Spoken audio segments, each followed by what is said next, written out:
عايز اقول لحضراتكم ان انا معايا على الهاتف الدكتور زكريا عزمي، رئيس ديوان رئيس الجمهورية السابق، ويعني طبعا عضو مجلس الشعب ايضا السابق، ويمكن ده يكون اول ظهور له بعد ثورة 25 يناير.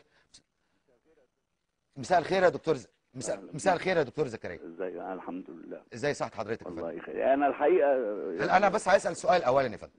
سيادتك موجود في مصر؟ موجود في مصر طبعا. بس عشان ما انا عارف يعني احنا يعني حضرتك رقم في القاهرة، بس عشان الساده لا، المشاهدين. موجود في مصر ولم اغادر مصر ولا مغادر القاهره من يوم 25. اهلا بيك يا فندم. اتفضل يا دكتور. الحقيقه انا بعمل معاك مداخله، كتر خيرك، على موضوع اراضي الخارجين. نعم يا فندم. كان عمل مداخله الاستاذ الدكتور فتحي سرور، ايوه، وانا بأعلن من خلال برنامج سيادتك أنني لا أملك سنتيمتر واحد في أراضي الخارجين. ايوه، ولم أخذ ملي بالسنتي إذا جاز التعبير من السيد أمين أباظة. والحقيقة يعز عليا إن يطلع جرنان النهاردة جرائم سرور وعزمي والمصلح أباظة، المتهم حتى بريء حتى تثبت إدانته. يعني مفيش جريمة تكتب في هذا. فأنا بأنفي من خلال برنامجك هذا الموضوع جملة وتفصيلا. وعموما يمكن اليومين دول السيد النائب العام والكسب غير المشروع بيجري تحريات عن كل ما قيل وكل بلاغات. نحن نرحب، وعندما تأتي التحريات نحن على استعداد للمثول أمام أي جهة تحقيق لإثبات الحق إن شاء الله. ده يعني تصحيح مهم، بس اسمح لي دكتور زكريا، ما اقدرش يعني تبقى حضرتك موجود معانا. لا معلش، انا عامل مداخله يا استاذ جمال، انت عارف ان انا قليل انا عارف والله، بس يعني انما حضرتك انا كنت بعمل مداخله لهذا الموضوع. معلش، في تساؤلات كتير يا فندم. ارجوك يعني انا طب هسال لحضرتك سؤال بس واحد. نعم. اين الرئيس مبارك الان؟ لا انا مالي، يعني الرئيس مبارك موجود ما اعرفش، لان انا ما بشتغلش مع الرئيس مبارك دلوقتي.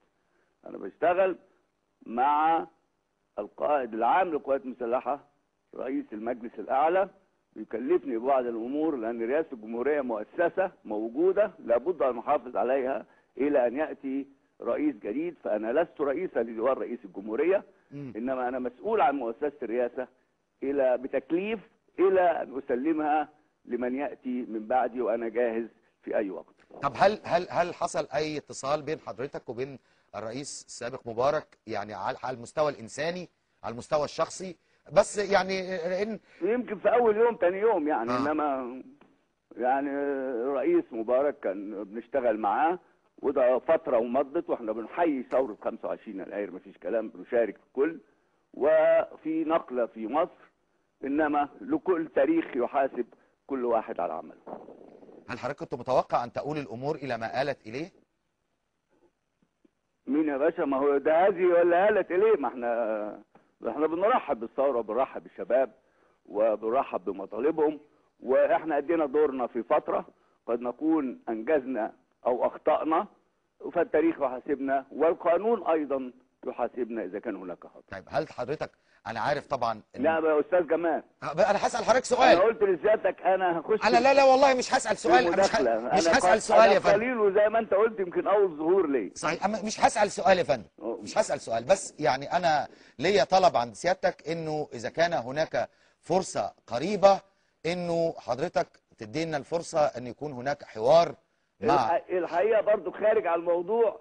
يمكن السيده معده البرنامج اتصلت بي اكثر من مره، وكان نفسي ايوه يا فندم اظهر معاك، انما انا الحقيقه ما ظهرش. كان منبري الوحيد هو مجلس الشعب، وذي فتره وانتهت. دلوقتي الاعلام منبر مهم يا فندم، واكيد حضرتك ان شاء الله بعد ما تظهر الحقيقه ان شاء الله اجيب.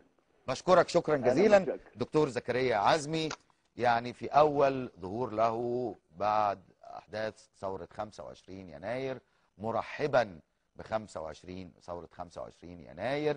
اتصل بالرئيس مبارك، الرئيس السابق مبارك، مره او مرتين في الايام الاولى. هو الان مسؤول عن مؤسسه الرئاسه بتكليف من المجلس الاعلى للقوات المسلحه. وعدنا انه هيكون في حوار بمجرد ان تظهر الحقيقة